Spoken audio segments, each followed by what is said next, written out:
Good morning, my dear students. This is Dr. Sakshi Mittal welcomes you all to my YouTube channel. Today I will teach you Peasants at Daybreak, written by Anita Desai. Firstly, I want to tell you about the writer. Anita Desai is a well-known Indian novelist and short story writer. She has won many national and international awards for her writings. Her writing style is reflective and psychoanalytical. Her themes deal with human reactions in different difficult situations of life. वो जो भी लिखती हैं उस विषय की theme जो होती है किस चीज़ के साथ डील करती है, जीवन की कठिन परिस्थितियों में मनुष्य की क्या प्रतिक्रिया है उसको लेकर इनकी थीम्स जो हैं डील करती हैं. Her well-known novels include Cry the Peacock, Voices in the City, Fire on the Mountain, and The Zigzag Way. This is a touching story of an old couple, Mr. Basu and his wife Otima. Peasants at Daybreak एक short story है old couple mister Basu और उनकी wife Otima के बारे में. One more thing I want to tell you here, Peasants at Daybreak has been taken from a collection of stories titled Games at Twilight and Other Stories. The husband is a patient of asthma and often has attacks of this disease. Mr. Basu जो हैं वो asthma disease के patient हैं और बहुत बार जो है उन्हें इसका अटैक भी आ चुका है. When the story starts, Mr. Basu is sitting in his chair in the balcony. जब हमारी कहानी शुरू होती है तब मिस्टर बासु जो है बालकनी में अपनी चेयर में बैठे हुए हैं. He cannot read the newspaper himself. वो अपने आप जो है न्यूज़पेपर नहीं पढ़ सकते. His wife reads the paper to him. उनकी वाइफ ओटिमा उन्हें न्यूज़पेपर पढ़कर सुनाती है. He calls his wife to come. वो अपनी वाइफ को बुलाते हैं कि भाई तुम यहाँ आओ and read out the news to him और मुझे जो है न्यूज़ पढ़कर सुनाओ. She is in the kitchen और ओटिमा कहाँ है, किचन में है. And is busy with some work और वो बिज़ी है, कुछ काम कर रही है. She takes her time means to say जो भी काम वो किचन में कर रही थी उस काम को करती हैं, कंप्लीट करके ही आती हैं. इन द मीन टाइम इसी बीच जब ओटिमा अपना काम किचन में कंप्लीट कर रही हैं, mister Basu gets impatient and irritable. Mister Basu बड़े ही अधीर हो जाते हैं और चिड़चिड़े से हो जाते हैं कि ओटिमा आने में इतनी देर क्यों लगा रही है, जल्दी से वह आए और मुझे न्यूज़पेपर पढ़कर आज की क्या क्या मेन न्यूज़ है वो सुनाए. When Otima is free from her work, she is ready to read out the newspaper. जब ओटिमा अपना काम करके फ्री हो जाती है तो वो न्यूज़पेपर को पढ़ने के लिए तैयार है. शी कम्स टू हिम, वो मिस्टर बासु के पास आती है and reads out the news items one by one और न्यूज़पेपर में जो भी न्यूज़ लिखी हुई है एक एक करके उनको पढ़कर मिस्टर बासु को सुनाती है. There is nothing special in the news. आज न्यूज़पेपर में कुछ भी ऐसा स्पेशल नहीं है. Mister Basu gets irritated. Mister Basu फिर से चिड़चिड़े हो जाते हैं. Finally Otima reads out the news that there would be electricity cut in their area during the night. Finally Otima एक न्यूज़ पढ़ती है कि आज रात को उनके एरिया में इलेक्ट्रिसिटी कट लगेगा. This news alarms Basu. इस न्यूज़ से जो है बासु थोड़ा सा ऐसे अलार्म हो जाता है, चिंतित हो जाता है. He complains that he would not be able to sleep properly.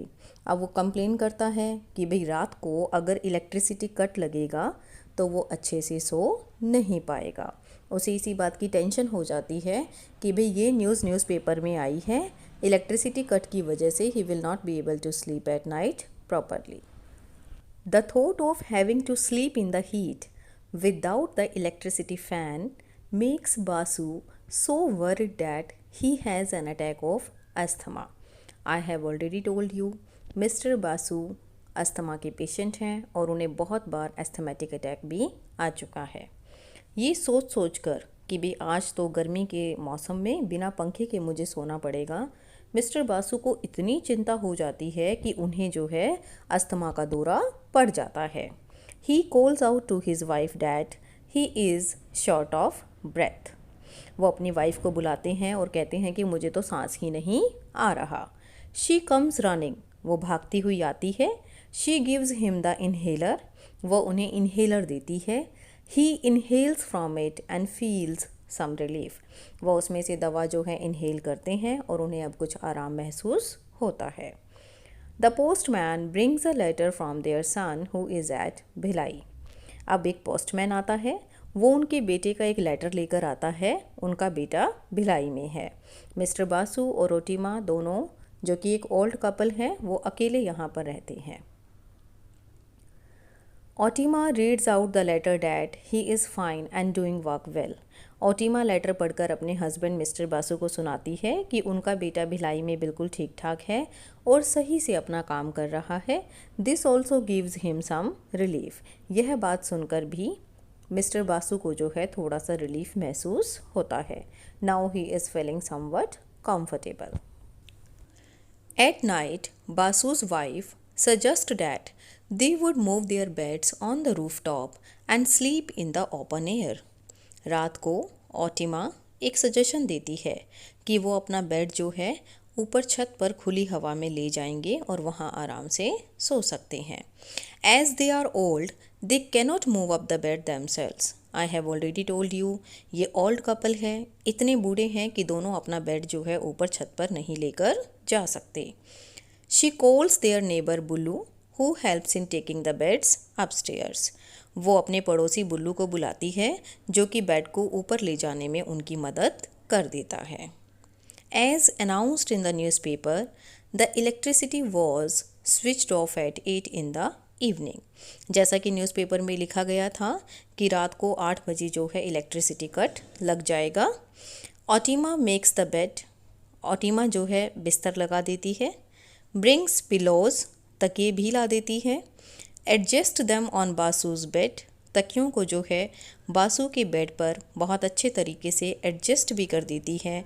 And tries to make him comfortable, और उसे कंफर्टेबल जो है करने की कोशिश करती है, so that mister Basu feel comfortable. But Basu is too distracted by the sound of traffic to sleep. लेकिन मिस्टर बासु तो ट्रैफिक की आवाज़ से इतने परेशान हो जाते हैं कि सो ही नहीं पाते।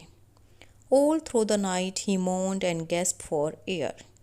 As I'm again telling you, he is an asthmatic patient.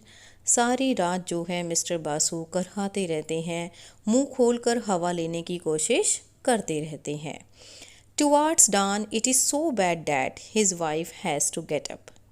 सुबह तक उनकी कंडीशन इतनी ख़राब हो जाती है कि उनकी वाइफ ओटिमा को उठना पड़ता है एंड मसाज हिज चेस्ट, और उनकी छाती पर जो है मालिश करनी पड़ती है। And it seems to relieve him, और ऐसा लगा जैसे कि मसाज करने से मिस्टर बासु को थोड़ा सा आराम मिला है। She goes down to bring water for her husband, वो नीचे जाती हैं अपने हस्बैंड के लिए पानी लाने के लिए। टू हर सरप्राइज़, ओटिमा बड़ी ही सरप्राइज्ड होती है, हैरान होती है। There is a light on in there flat, क्या उनके फ्लैट में तो लाइट आ चुकी है। She goes up the stairs and asks Basu to come down, फटाफट ऊपर जाती है और बासु को जो है नीचे आने के लिए कहती है। But he tells her to leave him alone and says that it is cooler now. But mister Basu जो हैं वो क्या कहते हैं कि भी मुझे अकेला छोड़ दो, अब तो मौसम ठंडा है। The morning has brought cool bridge from the Jamuna river, कहते हैं जो सुबह है, अब मॉर्निंग हो गई है, वो यमुना नदी की तरफ से ठंडी ठंडी हवा जो है इधर की तरफ ला रही है या लेकर आई है। Basu is lying flat and still gazing up, mister Basu बिल्कुल सीधे लेटे हुए हैं, शांत हैं और ऊपर की तरफ देख रहे हैं। His mouth is open as if to let it pour into him as cool and fresh as water, mister Basu का मुंह खुला हुआ है, जैसे कि ठंडक को वो अपने अंदर लेने की कोशिश कर रहे हैं। जैसे वो जो ठंडक है वो कैसी लग रही है, जितना कि वाटर कूल और फ्रेश होता है, वैसे ही ठंडी और फ्रेश एयर को मुंह खोलकर अपने अंदर लेने की कोशिश कर रहे हैं। Then a flock of the pigeons suddenly flies in the sky and soon disappeared. तभी कबूतरों का एक झुंड जो है अचानक एकदम से स्काई में फ्लाई करता है और गायब हो जाता है। The writer hints that Basu had died. Anita Desai हमें यहाँ पर ये हिंट दे रही है कि बासु जो है वो मर चुका था। Now one question can arise in your mind regarding the title कि पीजन्स एट डे ब्रेक। यहाँ पर टाइटल क्यों लिया है अनीता देसाई ने? The imagery of the flying pigeons conveys the release of soul from the body. जैसे एकदम से उड़ते हुए पीजन्स को दिखाया गया है, वो क्या दिखा रहे हैं कि जैसे पीजन्स उड़े वैसे ही बासु की बॉडी में से उसकी आत्मा जो है ऊपर की तरफ रिलीज़ हो गई, या आप ये कह सकते हैं कि उनका शरीर जो है अब वो आत्मा से मुक्त हो गया है।